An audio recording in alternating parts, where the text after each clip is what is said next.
Hello, welcome to the show. This is HackHunter, where we review some of the best and worst tattoo artists that are out there. Now, this week, one of our viewers wrote in from Boise, Idaho. Now, our team has not been out there for quite some time, so we're up for the challenge. Our viewer this week was looking for a Japanese traditional artist that could do a sleeve for him. So, we set the team on it. Here's who we found. Enter Miss Darcy Nutt.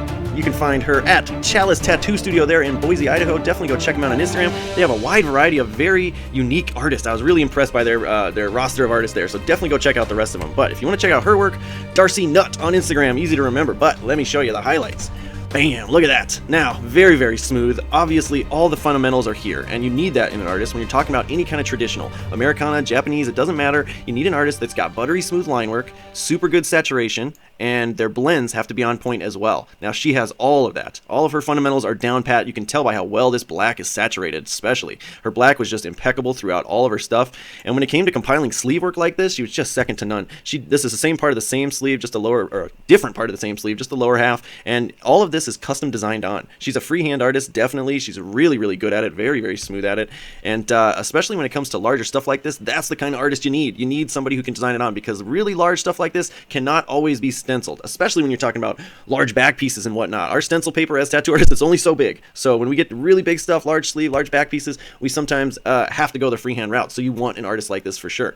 And one thing that really, really impressed me throughout her whole portfolio, not just the fundamentals, I mean, look how great that blend is, right? From brown to caramel to that gold and yellow toned, and then the white blending in there as well. That just looks so smooth, so clean. I love, though, how simple she kept it in a lot of her pieces. Less is more in a lot of cases, and especially when you're talking about traditional work like this. Look at these candles, just red, orange, and yellow, 3 tones there, but that is going to hold up forever. This is going to look beautiful and stand the test of time for sure. And I saw that throughout most of her portfolio. A lot of artists, it's habit when you're doing tattoos or color tattoos to want to blend more than one tone. And I even had a mentor myself that taught us always use 3 tones. So if you're tattooing a colored rose, you would use 3 tones of red, dark, medium, and light.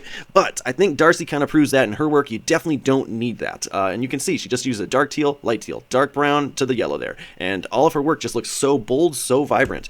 She uses a lot of rich primaries, and it definitely is in her favor, because all of her work, especially something like this is healed work, okay? All of this is 100% healed, and you can see how bright it turned out. Part of that is her knowing which primaries to use in which places. And God, this is awesome to me, though. Look, a little alien inside his little protective shell, inside a human shell. What? That is just incredibly creative. I love it. But the main thing that blew me away was this choice of green right here. Something so simple just really elevates this piece. You see it throughout the whole backdrop there, and that was just the perfect color for the perfect situation. It didn't match the green of the alien too closely, because then it would kind of blend into these hands or the face. And it was just enough, differentiated enough, and just vibrant enough to give the exact feel she was going for. And I just thought that was very impressive. She's incredibly good at compiling these back pieces as well. Like I said, we can't stencil stuff this large. It has to be drawn on. And just knowing that is so impressive to me, that she was able to just draw all of this on.